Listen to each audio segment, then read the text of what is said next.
TM दोस्तों, आज के इस वीडियो में मैं आपको बताऊंगा कि किस तरह से आपको टाइपिंग करनी है। और इसीलिए जेएसए का इंस्ट्रक्शंस जो कि डीडीए की तरफ से आ चुके हैं, मैं आपको इंस्ट्रक्शन में बताऊंगा कि इन्होंने क्या क्राइटेरिया रखा है। दोस्तों, इन्होंने बताया जो टाइपिंग टेस्ट स्टेज 3 है, एक second, typing speed test stage 3 जो कि 16 तारीख को होना है 2021। और इन्होंने ये भी मेंशन किया है इसमें, जो भी ये है ये क्वालिफाइंग इन नेचर है, जैसे कि नोटिफिकेशन में इन्होंने बताया था। और जो शॉर्ट लिस्टेड कैंडिडेट हैं जिन्होंने स्टेज 1 और स्टेज 2 क्वालिफाई किया है, वो इस एग्ज़ाम में अपीयर होंगे। और जिनके डॉक्यूमेंट वेरिफिकेशन हो चुका था मेडिकल सर्टिफिकेट के लिए, जिन्हें कहा गया था, और उनको भी उनका कैंसिल कर दिया गया है और उनको भी इसमें रीअपीयर होना पड़ेगा रीटेस्ट के लिए। इन्होंने 10,035 वर्ड पर मिनट मांगी है, 10,500 की डिप्रेशंस पर आवर, हिंदी के लिए 30 वर्ड पर मिनट की डिप्रेशंस पर आवर। और इन्होंने क्राइटेरिया क्या रखा है, इन्होंने इधर बाकायदा बता रखा है,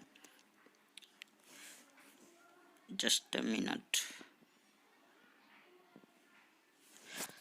स्पीड कैसे कैलकुलेट करेंगे, gross stroke typed divided by 5 incorrect word into में 10 और अपॉन में टाइम टेकन जो भी होगा।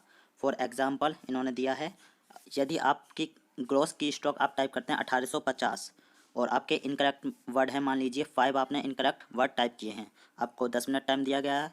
और ये फॉर्मूला के हिसाब से आपको 1850 डिवाइडेड बाई 5, इसका मतलब 370 माइनस का 5×50 और डिवाइडेड बाय 10, ये हो गया 320 डिवाइडेड बाय 10, 32 वर्ड पर minute.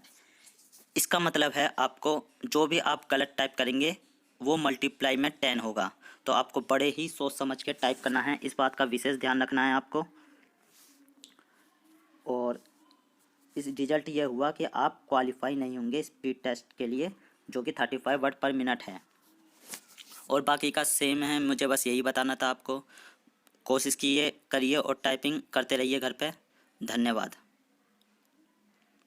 And thanks for watching this video.